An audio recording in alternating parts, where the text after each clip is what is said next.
Hello students, good evening to all of you. So here I am going to solve a problem from GE 2019 and it was from kinematics. So यहाँ पर we have a particle that starts from origin from rest and moves with uniform acceleration.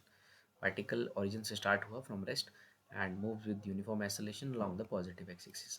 हमसे यहाँ पर पूछा जा रहा है we have to identify all the figures that correctly represent the motion qualitatively. कौन सी जो figures हैं यहाँ पर इस uniform acceleration वाले motion को represent कर रही हैं. पहली फिगर की बात करेंगे हम स्टूडेंट्स तो यहाँ पर जो है विद टाइम जो एसरलेशन है इट इज़ कांस्टेंट और कहा भी गया है it is uniform acceleration mean constant acceleration throughout the journey.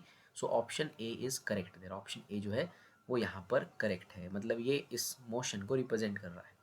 Second graph को देखेंगे. सेकेंड ग्राफ एक वीटी ग्राफ है जो कि ओरिजिन से ही स्टार्ट हो रहा है एंड वी नो दैट कि जो वीटी ग्राफ है उसका स्लोप हमें देता है एसरलेशन और यहाँ वी टी ग्राफ का स्लोप कांस्टेंट है और इट मीन्स दैट ये रिप्रेजेंट कर रहा है कांस्टेंट एसरलेशन यानी कि यूनिफॉर्म एसरलेशन को. तो option B is also correct.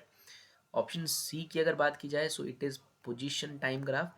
ये सी मोशन का पोजीशन टाइम है, जैसे पहला एसरलेशन टाइम था दूसरा वी टी था, ये पोजीशन टाइम है.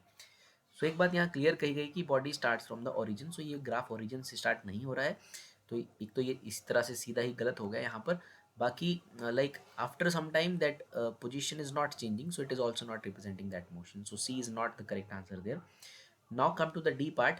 डी पार्ट में अगेन एक्स टी ग्राफ है students. So here like body का वेलोसिटी इंक्रीज कर रहा है, यूनिफॉर्मली इंक्रीज कर रहा है क्योंकि ये यूनिफॉर्म एसलेशन है. यूनिफॉर्म एसलेशन में वेलोसिटी यूनिफॉर्मली इंक्रीज करता है.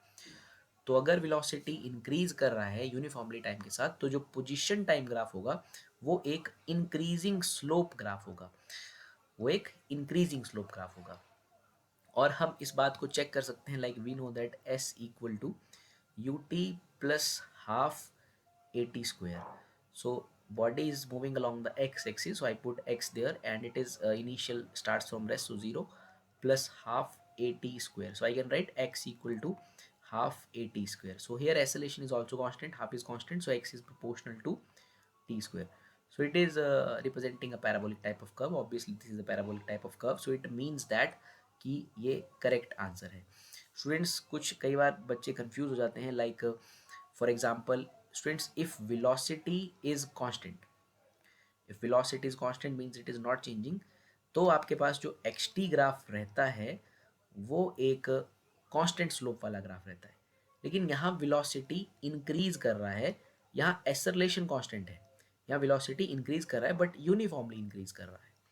तो ऑब्वियसली एक्स का जो ग्राफ है एक्स टी ग्राफ जो है वो कांस्टेंट स्लोप नहीं होगा, वो इंक्रीजिंग स्लोप रहेगा, वो इंक्रीजिंग स्लोप रहेगा. तो स्टूडेंट्स कई बार कंफ्यूज हो जाते हैं इसमें but whenever you have uniform acceleration the X T graph is a increasing slope graph जो भी यहाँ पर सिचुएशन दी गई है उसके accordingly. So it means that A B D are the correct answer there. So option D is correct answer for this question. Thank you.